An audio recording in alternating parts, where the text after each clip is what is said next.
মানে গোটেইখিনি তেওঁলোকৰ ধৰা পৰিব সেইটো কাৰণে তেওঁ ইয়াৰ পৰা বাহিৰ ক'বলৈ ভাষা নাইকিয়া নিচিনা হৈছে আজি তেওঁলোকে ডিএনএ ৰিপৰ্টটোৰ কাৰণে সম্পূৰ্ণ এটা ৰাজনৈতিক হত্যাকাণ্ডই হৈ পৰিলে এতিয়া কাৰণ কিয় যিটো ঘটনা নেকি নমস্কাৰ নতুন এটা ভিডিঅ'লৈ আপোনালোক সকলোকে স্বাগতম জনাইছো যেহেতু সুনীল গগৈৰ হত্যাকাণ্ড ঘটনাই সমগ্ৰ অসম জুৰি এটা চাঞ্চল্যকৰ পৰিস্থিতিৰ সৃষ্টি কৰিছে কাৰণ বিজেপিৰ কৰ্মীয়ে কক বা নেতায়ে কক সুনীল গগৈৰ যেটো হত্যাকাণ্ড বৰ্তমান হেতু হত্যাকাণ্ডৰ এটা নতুন ৰূপ লোৱা দেখিবলৈ পোৱা গৈছে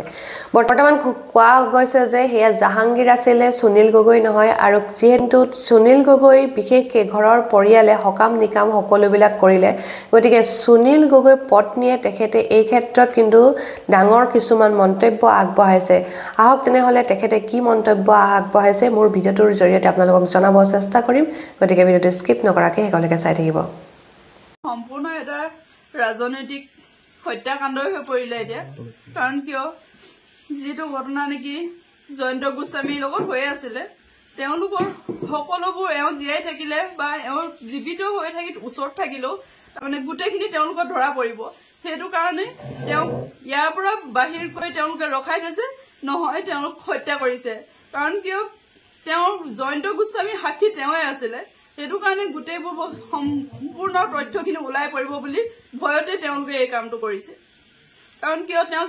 যাওঁতে তেওঁ সেইটো কামত যে গৈছে সেই কথাটো মোক অৱগত কৰা নাছিলে আৰু মোক বেলেগ অফিচৰ কামত যাওঁ বুলি কৈছিলে সেইটো কাৰণে মই একো নাজানো সেই বিষয়ে সম্পূৰ্ণ মিছা কাৰণ কেলে পলিচি তেওঁ দুখন আছে দুখনত ইমান কোটি কোটি টকা হ'ব পাৰে জানো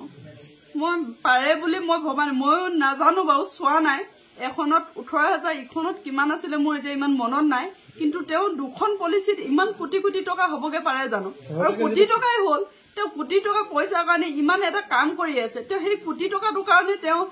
কাৰো নিজে মৰি যাব পাৰে তেওঁ আনক হত্যা কিয় কৰিব লাগে তেওঁ দেখোন নিজে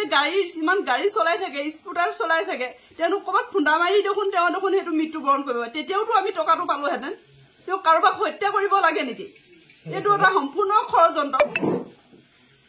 যদি টকাৰ কাৰণে তেওঁ মৃত্যু হৈছে কাৰোবাক মাৰিছে এইটোতো আপোনালোকে ভাবি চাওক হয়নে নহয় যদি তেওঁ টকা আমি ঘৰখনে পাবলৈ হয় তেওঁ মানুহজনক মাৰিব লাগে নেকি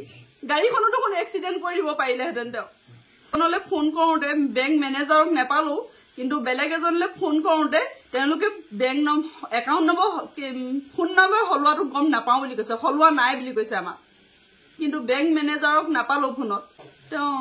নৰ্থ ইষ্টত আছে আৰু SBIত আছে SBIলৈ যাবলৈতো তেওঁ সময় পোৱা নাই কিন্তু নৰ্থ ইষ্টত কেনেবাকে ধেমাজিৰ পৰা গৈছে যদিও মই নাজানো কিন্তু তালৈ খবৰ কৰোঁতে কিন্তু সলোৱা নাই বুলি আমাক জনাইছে এই ঘটনাক্ৰম এতিয়ালৈকে আপুনি নিশ্চয় শুনি আছে জানি আছে কি অনুমান কৰিব শেহতীয়াকৈ কি হৈছে আচলতে এতিয়া ক'বলৈ ভাষা নাইকিয়া নিচিনা হৈছে আজি তেওঁলোকে ডিএনএ ৰিপৰ্টটোৰ কাৰণে ইমান দিন লগালে এই লগোৱা কাৰণটোৱে হৈছে তেওঁলোকে এখন ইমান দিনে নাটক ৰচনা কৰিলে যিখন নাটকত নেকি মোৰ মানুহজন নায়িকা হৈ গ'ল আৰু সেই নাটকখন আগতে আমি চিনেমা চিৰিয়েলত দেখাৰ দৰেই হ'ল আৰু তেওঁলোকে আমাৰ মানুহজন জীয়াই থকা হ'লে হয়তো তেওঁলোকৰ যি এই জয়ন্ত গোস্বামী কিবা কেছৰ শুনানি নে কি কৰে তেওঁ সাক্ষী দিব লাগিলেহেঁতেন সেই সাক্ষীত হয়তো আৰু বহুতৰ মুখা খোল খালেহেঁতেন সেইটো কাৰণে হয়তো তেওঁলোকে এইটো কৰিলে বুলি মোৰ অনুমান হৈছে এতিয়া আৰু সেইটোতো 100% আৰু মোৰ মানুহজন কেতিয়াও মাৰ্ডাৰ হ'ব নোৱাৰে মই সেইটো 1000 বাৰ ক'ম আৰু ওচৰ চুবুৰীয়াও ক'ব